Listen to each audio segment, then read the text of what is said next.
இருக்கிறவங்களுக்கு தான் அந்த மரியாதை அழகு அப்படிங்கறத நீங்க புரிஞ்சுக்கணும். இது மகாத்மா காந்தியினுடைய லைஃப் லெசன். மகாத்மா காந்தி இன்னொரு டீப்பா நீங்க ஸ்டடி பண்ணணும். சும்மா ஒரு ஆட்டோபயோகிராபி ஆஃப் ட்ரூத் அதை மட்டும் படிச்சு அதெல்லாம் பத்தாது. மகாத்மா காந்தியினுடைய ஒரு சுயசரிதை படிச்சுட்டு எனக்கு காந்தியை பத்தி தெரியணும். நிறைய படி. ராமச்சந்திர குஹாவுடைய 2 புத்தகங்கள் அற்புதமா இருக்கும். India before Gandhi, India after Gandhi, 2 அற்புதம் எழுதியிருப்பார். காந்தியினுடைய டிரான்ஸ்பர்மேஷனல் மூமெண்ட் என்ன, வாட் இஸ் காந்தி. இன்னைக்கு நம்ம சொல்றோம், திரும்ப ஒரு பாயிண்ட் சொல்றோம் பாரு, உங்களை அவமானப்படுத்தினாலும் சகிச்சுக்கிட்டு போகணும், only then you are a leader னு சொல்ற Mahatma Gandhi. 1893 Pietermaritzburg South Africa ட்ரெயின்ல போறாரு. ஒரு பாஸ் வாங்குறாரு, ஃபர்ஸ்ட் கிளாஸ்ல உட்கார்ந்திருக்காரு. ட்ரெயின்ல கண்டக்டர் வந்து கேட்கிறாரு, சார் நீங்க பிரவுன் ஸ்கின்னா இருக்கீங்க, நீங்க வரக்கூடாது, வெளியே போங்க. தூக்கி பீட்டர் மேரிட்ஸ்பர்க்ல ட்ரெயினை நிறுத்தி தூக்கி போட்டாங்க. வெளியே போய் விழுந்துட்டாரு லக்கேஜோட. அப்ப 4 டிகிரிங்க. பீட்டர் மேரிட்ஸ்பர்க் கொஞ்சம் நம்ம ஊட்டி மாதிரி ஒரு சின்ன ஊர், மலை பிரதேசமான பகுதி சவுத் ஆப்பிரிக்கா. காந்தி எங்க பெட்டி இருக்கு, காந்தி உட்கார்ந்து இருக்காரு. காந்திக்கு கோவம் வருது. அப்ப அவர் பேர் வந்து அவர் மகாத்மா இல்லைங்க, அப்ப அவர் வந்து மோகன்தாஸ் கரம்சந்த் காந்தி, அதான் ஒரு பேரு. அப்படியே கோவம் பொத்தளிச்சுக்கிட்டு வருது. அப்ப காந்தி அவர்கிட்ட 2 ஆப்ஷன் தான் இருந்துச்சு. ஆப்ஷன் 1 அவர் லாயர், நான் உன்னை விட மாட்டேன், உன்னை வெண்படு செய்ய விட மாட்டேன், எப்படி என்னை ட்ரெயினை கூட்டிட்டு போடலாம், உங்களை எல்லாம் பழி வாங்குவேன். ஆப்ஷன் 1. ஆப்ஷன் 2, இவன் ஏன் இப்படி தப்பா பிஹேவ் பண்றான்னா, சமுதாயமே தவறா இருக்கு, அந்த சமுதாயத்திலிருந்து வந்திருக்கக்கூடிய அந்த வெள்ளையனும் தவறா இருக்கிறான், அதனால இந்த சமுதாயத்தில் ஒரு மாற்றத்தை ஏற்படுத்துவதற்கு நான் பாடுபடுறேன். 2 option. Mahatma Gandhi time waste பண்ணலீங்க. பெட்டிஷன் எழுதி அந்த ரயில்வே ஸ்டேஷனை போய் பார்த்து, அவரை பார்த்து அந்த கிளர்க்கை சஸ்பெண்ட் பண்ணுங்க, அவனை நீக்குங்க, அந்த வேலைக்கே போல, time waste. Mahatma Gandhi chose the second part. So அன்னைக்கு நைட்டு தான் மோகன்தாஸ் கரம்சந்த் காந்தியா இருக்கிறவரு மகாத்மா காந்தி அன்னைக்கு நைட்டு மாறுறாரு. ஏன்னா நான் மன்னிக்கிறேன், சமுதாயத்தினுடைய மாற்றத்திற்காக பாடுபட போறேன், நான் அடுத்த கட்டத்துக்கு போறேன். சின்ன சின்ன குறிப்பு, எவ்வளவு எழுதுறாரு. மகாத்மா காந்தி மாதிரி ஒரு எழுதின தலைவர்கள் சமகாலத்தில் யாருமே கிடையாது. He wrote so much. Result அவ்வளவு எழுதியிருக்காரு, பிரிவென்டிவ் அரசு அவ்வளவு எழுதியிருக்காரு. ஒரு இஷ்யூ படிச்சுப்பாரு. சம்பரான் போறாரு, அவருடைய முதல் போராட்டம் எப்படி பேசுறாரு, லாயர்கிட்ட ஜட்ஜிகிட்ட எப்படி பேசுறாரு. சோ நீங்க ரசிச்சு படிக்கணும், ஒரு தலைவர்களையும் ரசிச்சு படிக்கணும். சும்மா மேம்போக்கா படிக்கிறத விட, நீங்க பாலிடிக்ஸ் வந்துட்டீங்க, நீங்க நான் மக்களுக்கு பணி செய்யறேன்னு முடிவு பண்ண பிறகு உங்களுக்கு பிடித்த தலைவர்களை ரசிச்சு படிக்கணும். எப்படி அவங்க மாறினாங்க, அவங்க குவாலிட்டி என்ன, அவங்க ஆட்ரிபியூட் என்ன, எப்படி அவர்களால மக்கள் மனதை வெல்ல முடிஞ்சது, மண்டேலா யாரு, காந்தி யாரு, எல்லாத்தையும் படிக்கணும். சர்தார் வல்லபாய் பட்டேல் அவங்க யாரு, ஏன் அவர் அமுல் ஆரம்பிச்சார். இன்னைக்கு நம்ம அமுல் பத்தி பேசுறோம். ஏடா குஜராத் கோஆபரேட்டிவ் எப்ப ஆரம்பிச்சார், எதுக்கு ஆரம்பிச்சார், ஒன்னு நீங்க படிக்கும் பொழுது அந்த குவாலிட்டி உங்களுக்கு வர ஆரம்பிக்கும். அந்த மாதிரி நீங்க வாழ்க்கையை வாழ ஆரம்பிக்கும். Again, uncommon decency, extraordinary courage, இந்த 2ம் உங்களுக்கு இருக்கணும். நிறைய லீடர்ஸை நீங்க ரொம்ப ஆழமா படிக்கணும். அது மாதிரி நீங்க வாழ ஆரம்பிக்கணும். பழிவாங்கும் போக்கு அரசியல்வாதிக்கு இருக்கலாம், ஆனா தலைவனுக்கு இருக்கக்கூடாது. பழிவாங்கும் போக்கு சத்தியமா ஸ்டேட்ஸ்மேனுக்கு இருக்கக்கூடாது. பழிவாங்குற போக்கே உங்களுக்கு வரக்கூடாது. யாராக இருந்தாலும் மன்னிச்சு போய்கிட்டே இருக்கணும். ஏன்னா நீங்க வந்திருப்பது மக்களுக்கு சேவை செய்வதற்கு மட்டும்தான், சமுதாயத்துல மாற்றத்தை ஏற்படுவதற்கு மட்டும்தான். உங்ககிட்ட பழி வாங்கணும் உட்கார்ந்து காலையில இருந்து நைட் வரைக்கும் லிஸ்ட் போட்டு 5 வருஷம் அதிலே முடிச்சு போயிடும். அதெல்லாம் நீங்கள் செய்ய வேண்டும் என்பது என்னுடைய குறிப்பா இளைஞர். அட்டாச் டிட்டாச்மெண்ட், எப்படி தாமரை இலை மேல தண்ணி இருக்கோ அது மாதிரி அரசியல் அட்டாச் டிட்டாச்மெண்ட்.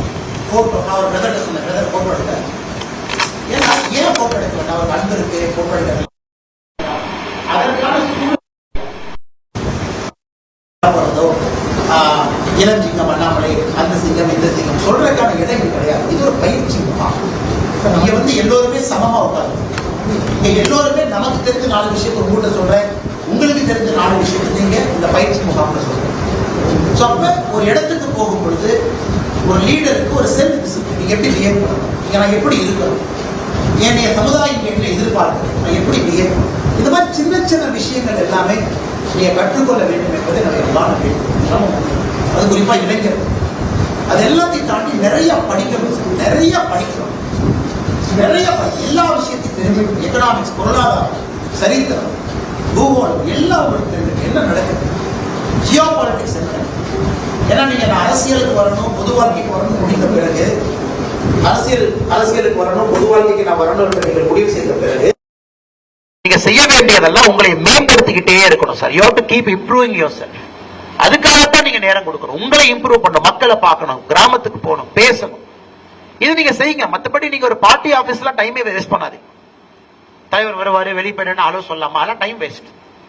அவர் வரும்போது பாப்பாராம். உங்களுக்கு அந்த திறமையும் தகுதியும் இருக்கும் பொழுது எல்லாரும் உங்க வீட்டுக்கு தானா தேடி வருவாங்க. பிரதர், சிஸ்டர் வாங்க, நல்லா பண்றீங்க, கொஞ்சம் தயவு செஞ்சு பண்ணுங்க அப்படி.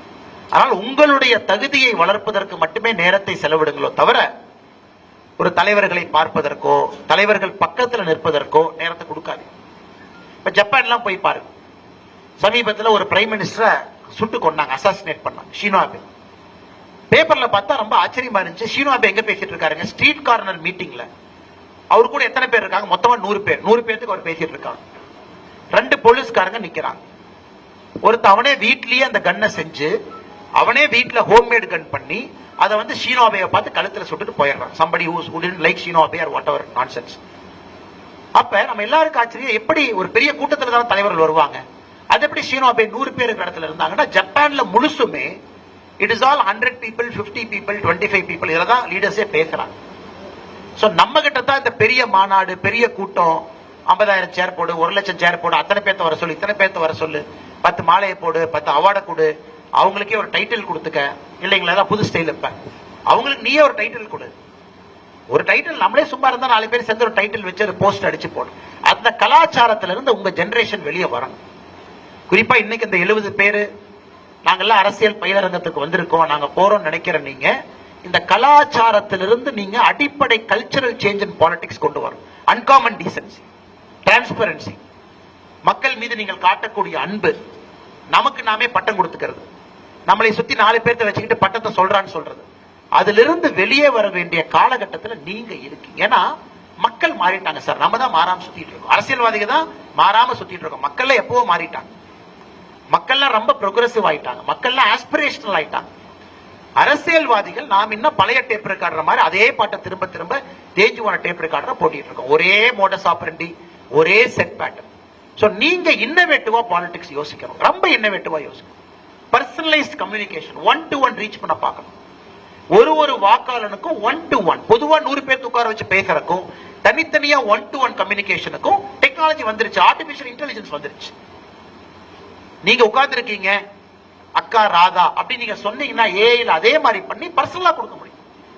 உங்க வாய்ஸை ஏஐல மாத்தி அன்பு சகோதரர் கீர்த்திவாசன் அவர்களே அப்படின்னு பேச முடியும். இது எல்லாம் நீங்க கத்துக்கணும், பயன்படுத்தணும். இதெல்லாம் இப்ப கொடுக்கக்கூடிய இளைஞர்கள், படித்தவர்கள், அதனால தான் கேட்டேன் எத்தனை பேர் ப்ரொஃபஷனலா இருக்கிறீங்க இங்க வந்திருக்கீங்க. உங்களுடைய டெக்னாலஜி எல்லாத்தையும் நீங்க அரசியல்ல பயன்படுத்தணும். எப்படி 1-to-1 கொண்டு வரலாம், மக்கள்கிட்ட உங்களுடைய ரீச் எப்படி இம்ப்ரூவ் பண்ணலாம். உங்களுடைய சோசியல் மீடியா ஃபீட்ஸ் இருக்கும், உங்களுடைய பர்சனல் வெப்சைட் இருக்கும். 1-to-1 கம்யூனிகேஷன், அதாவது மக்கள் நினைக்கணும் நீங்க எங்க இருந்தாலும் 1-to-1 உங்கள்கிட்ட பேசணும்னு. மக்கள் இன்னைக்கு முடியல, இன்னைக்கு இல்ல. இவ்வளவு பெரிய கூட்டத்தில் எப்படி 1-to-1 பேசுவீங்க? உங்க காலத்துல எவ்வளவு கோடி மக்களாக இருந்தாலும் 1-to-1 பேசுவதற்கு நீங்க உங்க டெக்னாலஜி பிளாட்ஃபார்மை பயன்படுத்தணும். டைரக்ட் மெசேஜ், இன்டைரக்டா போடுங்க, மெசேஜ் பண்ணுங்க. அதை எப்படி பண்ணுவீங்கன்னு தெரியலங்க. I'm just telling you, artificial intelligence இருக்கறனால பெரிய ஒரு மாற்றம் வரப்போகுது. அதெல்லாம் நீங்க தயாராகும். அது எல்லாவற்றையும் தாண்டி இன்னைக்கு வாக்காளர்கள் முழுவதுமாக வித்தியாசமான வாக்காளர். கிட்டத்தட்ட 40% எலெக்ஷனுக்கு ஒரு வாரம் இருக்கும்போது முடிவே பண்றாங்க யாருக்கு ஓட்டு போட போறாங்க. அப்படின்னா லேட்டா கமிட் பண்றாங்க, ஏர்லியரா கமிட் பண்ணல. ஏர்லியரா யார் கமிட் பண்ணுவாங்க? சித்தாந்தம் இருக்கக்கூடியவங்க முதல்ல கமிட் பண்ணுவாங்க. சார் யாரா வேணாலும் இருக்கட்டும், நான் டிஎம்கேனா டிஎம்கே, ஏடிஎம்கேனா ஏடிஎம்கே, பிஜேபினா பிஜேபி, காங்கிரஸ்னா காங்கிரஸ். ஆனா இன்னைக்கு அந்த சித்தாந்தத்திலிருந்து மக்கள் வெளியே வர ஆரம்பிச்சிட்டாங்க. So 40% voters are late committers. அவங்க கடைசி ஒரு வாரத்தில் தான் கமிட் பண்றாங்க. அப்ப உங்களுக்கு புரிஞ்சுக்கணும், மக்கள் சித்தாந்தத்தை மட்டும் பார்க்கல, சித்தாந்தத்தை தாண்டி வெளியே வந்து பார்க்கறாங்க. சோ உங்களுடைய சமகால அரசியல் இதெல்லாம் நீங்க பாப்பீங்க. சோ ஒரு வாக்காளன் பல விஷயத்தை பார்க்கறாங்க. வெறும் ஒரு கட்சி ஐடியாலஜி ஓட்டு அப்படின்னு கிடையாதுங்க. பல விஷயத்தை பார்த்து ஓட்டு போடுறாங்க. அப்படி இருக்கும் பொழுது அந்த புது ட்ரெண்டுக்கு நீங்க அடாப்ட் ஆயிட்டீங்களா? அந்த புது சின்ன சின்ன ட்ரெண்ட் எல்லாம் கவனிக்கிறீங்களா? வேர்ல்டு ஃபுல்லா பாருங்க, வேர்ல்டு ஃபுல்லா எலெக்ஷன் பாருங்க, ரைட்டிஸ்ட் குரூப் தான் ஜெயிச்சிட்டு இருக்காங்க. There is nothing called right and left.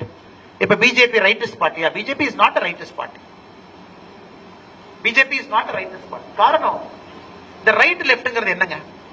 French revolution நடந்ததுக்கு அப்புறம் பிரெஞ்சுல மக்களாட்சி வருது. மக்களாட்சியில பார்லிமெண்ட் எல்லாம் உட்கார்றாங்க, அந்த ஹவுஸ் ஆஃப் சேம்பர் எல்லாம் உட்கார்றாங்க.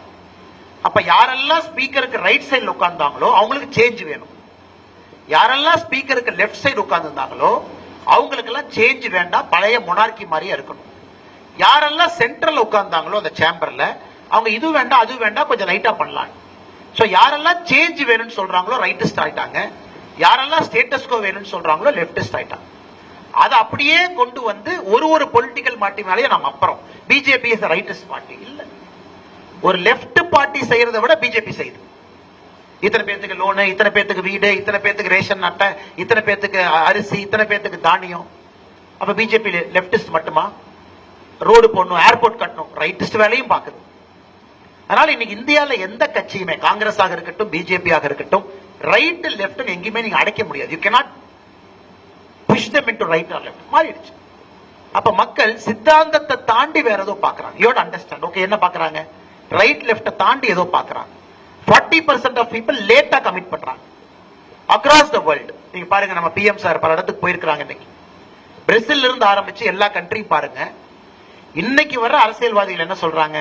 எல்லாரும் வேஸ்ட், நான் வந்தனா சிஸ்டத்தையே உடைச்சு நான் மொத்தமா மாத்திரணும், அவங்க தான் நீங்க ஜெயிக்கிறாங்க. உலகம் ஃபுல்லா பாருங்க. அது சில பேர், சேவியர் மேலி, லாட்டின் அமெரிக்கால ஒரு பிரசிடென்ட், அவர் எலெக்ஷன் கேம்பெயினே பாத்தீங்கன்னா ஒரு பெரிய சாக்கட்டர் தூக்கிட்டு வந்தார். சாக்கட்டர், அந்த சூப்பர்மேன் எல்லாம் பாத்தீங்கன்னா அந்த சாக்கட்டர், அந்த மர வெட்டுறக்கு ஒரு கருவி எடுத்து வந்தார். அவருடைய எலெக்ஷன் கேம்பெயின் யூடியூப்ல பாருங்க. நான் வந்தனா மொத்தமா சிஸ்டத்தையே வெட்டி தூக்கி வீசுறேன்னு சொல்லிட்டு அந்த சாக்கட்டரை ஆன் பண்ணி மக்களுக்கு காட்டுவாரு. நான் வந்தனா உங்களுக்கு பாக்குறதுக்கு என்ன பைத்தியக்கார மாதிரி இருக்கு, என்ன இப்படிலாம் பண்றாரு. அப்புறம் அவங்க பாத்தீங்கன்னா டிபார்ட்மெண்ட் பேர்ல எழுதி வச்சிருப்பாரு, department of finance, department of energy. நான் வந்தனா என்ன பண்ணுவேன்னா எல்லா டிபார்ட்மெண்ட்டையும் உடைச்சு ஒரு டிபார்ட்மெண்ட் வேண்டாம் எல்லாத்தையும் வீட்டுக்கு அனுப்பிடுவேன். நான் வந்தனா 50% அரசு ஊழியர்களை வீட்டுக்கு அனுப்பிடுவேன். இப்படித்தான் கேம்பெயினே பண்ணாரு. ஹையஸ்ட் மெஜாரிட்டியில ஜெயிச்சு வந்தார். சோ இப்படி இருக்காங்க. சோ இத்தாலி மாதிரி பிரைம் மினிஸ்டர்ஸ் பாத்தீங்கன்னா அவங்க ஒரு மாதிரி பழைய இத்தாலியினுடைய ரெனேசன்ஸ் கொண்டு வர்ற எக்ஸ்ட்ரீம் ரைட்டிஸ்ட், அவங்க ஜெயிக்கிறாங்க. நெதர்லாண்ட்ஸ்ல பாருங்க, நெதர்லாண்ட்ஸ் வந்து ரைட்டிஸ்ட் எல்லாம் தாண்டி ரைட்டிஸ்ட், அவங்க ஜெயிக்கிறாங்க. ஜெர்மனில புதுசா ஆரம்பிச்ச கட்சி ஏஎஃப்டிங்கிற ஒரு கட்சி, எங்க ஊருக்கு இமிகிரேஷனே வரக்கூடாது, ஜெர்மன்ஸ்க்கு மட்டும்தான் 20.5% ஓட்டு வாங்கியிருக்காங்க. ஸ்ரீலங்கால பாருங்க 3% வாக்கு இருந்த ஒரு கட்சி இன்னைக்கு ஒரு பிரசிடென்ட் ஆயிருக்காரு இந்த எலெக்ஷன். அப்ப உலகம் ஃபுல்லா என்ன நடக்குதுன்னா, மக்கள் யாரெல்லாம் நான் மாற்றத்தை கொடுப்பேன்னு சொல்றாங்களோ அவங்க பக்கம் மக்கள் போறாங்க. நான் மாற்றத்தை கொடுக்கறேன், அடிப்படையே நான் மாத்துறேன், புதுசா ஒரு சிஸ்டத்தை கொண்டு வர்றேன். சோ அப்ப மக்களுக்கு என்ன? மக்களுக்கு மாற்றம் வேண்டும், தொடர்ந்து மாற்றம் வேண்டும். அக்ராஸ் த வேர்ல்டு எலெக்ஷன் பாருங்க, அதுவும் எவ்வளவு ரேடிக்கலா பேசுறீங்களோ அவ்வளவுக்கு அளவு ஓட்டு. எவ்வளவு ரேடிக்கல். தமிழ்நாட்டில் நேற்று பார்த்து ஒரு அரசியல் கட்சி தலைவர் மாட்டெல்லாம் நிக்க வச்சு பேசிட்டு இருந்தார். என்ன மாடெல்லாம் வாக்காளர் உரிமை கேட்குது. சோ இன்னைக்கு மக்கள் ரொம்ப ரேடிக்கலா போறாங்க. இன்னொரு அரசியல் தலைவர் மரம் ஏறிட்டு இருக்காரு. So we are seeing everything. அவங்க பண்றது எதுவும் உங்களுக்கு தப்பு சரின்னு இல்லைங்க, எல்லாரும் ரேடிக்கலா மூவ் பண்ண ஆரம்பிச்சிட்டாங்க. மக்களுடைய மனசை கவரணும். மக்கள் அப்பதான் ஓ இவங்க ஒரு மரமேறி ஏதோ பண்றாரு, மாற்றத்தை இவர் கொடுப்பாரா பாக்குறாங்க. சோ இன்னைக்கு பொலிட்டிக்கல் லீடர்ஸ் ஒரு பக்கம் எக்ஸ்ட்ரீம்ல இருக்காங்க, எல்லாத்தையும் செய்யறாங்க. சேவியர் மேலி, மெலோனி, எத்தனையோ தலைவர்கள், வேண்டர் வால்ஸ் நம்ம நெதர்லாண்ட்ஸ்ல, எல்லா இடத்துலயும் பாருங்க எக்ஸ்ட்ரீம்ல இருக்காங்க. ஆனா உங்களுக்கு எனக்கு அது எக்ஸ்ட்ரீமா தெரியும், ஆனா மக்களுக்கு அது எக்ஸ்ட்ரீமா தெரியல. மக்களுக்கு மாற்றத்தை கொடுக்குறாங்க, நம்ம ஓட்டு போடணும். சோ அதனால நீங்க ஒரு தலைவரையும் ஸ்டடி பண்ணணும், யாரையுமே ஒதுக்காதீங்க, யாரையும் ஒதுக்காதீங்க. ட்ரம்ப் அவர்களை தயவு செஞ்சு ஒதுக்காதீங்க. எனக்கு ட்ரம்ப் காலைல 2 மணிக்கு ட்வீட் போடுறாரு, என்ன போடுறாரு யாருக்குமே தெரியல. நேத்து யாரோ சொன்னாங்க ட்ரம்ப் அவங்க இந்த டாரிஃப்காக லெட்டர் எழுதி எல்லாத்துக்கும் அனுப்புறாங்க, நான் டாரிஃப் போட போறேன். நேத்து ஒருத்தர் ஆன்லைன்ல பார்த்தேன், அவர் எழுதின லெட்டர்ல கிராமட்டிக்கல் மிஸ்டேக் மட்டுமே 26 மிஸ்டேக் இருந்துச்சு. ட்ரம்ப் அவங்க எழுதினது 26 கிராமட்டிக்கல் மிஸ்டேக் இருந்துச்சு. கமாவுக்கானா கேபிட்டல் லெட்டர், இங்க ஸ்பேஸ் உள்ளே, அதெல்லாம் யாரும் பார்க்கலீங்க. Trump has become very radical. அவருக்கு தெளிவா இருக்கு, என் பேஸுக்கு நான் போகணும், என்னை மாற்றத்துக்காக மக்கள் வாக்களிச்சாங்க, அவங்களுக்கு நான் அப்பீல் பண்ணணும். Is very clear. அப்ப நீங்க இன்னைக்கு ஒரு பொலிட்டிக்கல் ஃபீல்டுன்னு வந்ததுக்கு அப்புறம் எல்லாத்தையும் ஸ்டடி பண்ணணும், யாரையுமே ஒதுக்காதீங்க. அவங்க ரைட்டா இருக்கட்டும், லெப்டா இருக்கட்டும், சென்ட்ரிஸ்டா இருக்கட்டும், தமிழ்நாட்டில் முதலமைச்சர் இருக்கக்கூடிய ஸ்டாலின் அவர்களாக இருக்கட்டும், எதிர்கட்சி தலைவரா இருக்கட்டும், அண்ணன் சீமான் அவர்களா இருக்கட்டும், விஜய் அவர்களா இருக்கட்டும், யார் இருந்தாலும் எல்லாத்தையும் ஸ்டடி பண்ணணும். என்ன குவாலிட்டி, என்ன அட்ரிபியூட், ஏன் அப்படி இருக்காங்க, ஏன் அவங்க சக்சஸ் ஆகுறாங்க, ஏன் ஃபெயிலியர் ஆகுறாங்க, அக்ராஸ் த வேர்ல்டு ஸ்டடி பண்ணி ஒரு புக் வச்சு மெயின்டைன் பண்ணி எழுதுங்க. நான் சொல்ற சேவியர் மேலியோட யூடியூப் வீடியோஸ் எல்லாம் பாத்தீங்கன்னா ஒரு சாக் கட்டர் கொண்டு வந்து இப்படித்தான் எலெக்ஷன் கேம்பெயினே பண்ணுவார். நான் மட்டும் ஓட்டு வாங்கிட்டா சிஸ்டத்தை எல்லாம் வெட்டி தூக்கி எறிஞ்சிருவேன். பிரசிடென்ட் ஆகி கார்ல போயிட்டு இருக்காரு. பிரசிடென்ட் ஆகி ஃபர்ஸ்ட் டே கார்ல போயிட்டு இருக்காரு சேவியர் மேல். ரோட்ல ஒரு தெருநாய் நடந்து போயிட்டு இருக்கல, யூடியூப்ல வீடியோ பாருங்க. அவர் சொல்றாரு எல்லாம் காரை நிறுத்துங்கப்பா. கார் நிறுத்தி பிரசிடென்ட் இறங்கி போய் தெருநாய் தொடை கொடுத்துட்டு இருக்காரு. உடனே மக்கள்ல வந்து என்ன சார் தெருநாய் தொடை கொடுத்துட்டு இருக்கீங்க? இல்ல இறந்து போன என் நாயை பத்தி எனக்கு ஞாபகம் வந்துருச்சு, அதான் இந்த நாயை தொடை கொடுத்துட்டு ஆபீஸ் போறேன். என்ன சார் இப்படி பண்றாரு அப்படின்னு. Highest approval rating. இன்னைக்கு சேவியர் மேலி எப்படி நம்ம மோடிஜி கன்சிஸ்டன்டா 11 ஆண்டுகளா ஹையஸ்ட் அப்ரூவல் ரேட்டிங்ல இருக்காங்களோ அதே மாதிரி ஒரு நல்ல அப்ரூவல் ரேட்டிங் இருக்கக்கூடிய தலைவர் சேவியர் மேலி லாட்டின் அமெரிக்கால இருக்காரு. சோ எல்லாத்தையும் நீங்க ஸ்டடி பண்ணுங்க. Connection, human connection, one to one, uncommon decency, extraordinary love. இன்னொன்னு, நமக்கு இன்னைக்கு பாலிடிக்ஸ் சாதாரணமா என்ன போச்சுனாங்க, எல்லாத்தையும் கிரிட்டிசைஸ் பண்றது சாதாரணமாயிருச்சு. இவன் சரி இல்லைங்க, அவன் சரி இல்லைங்க, அவன் சரி இல்லைங்க. அந்த கூட்டத்துக்குள்ள நீங்க மாட்டிக்கவே கூடாது. யாராக இருந்தாலும் நீங்க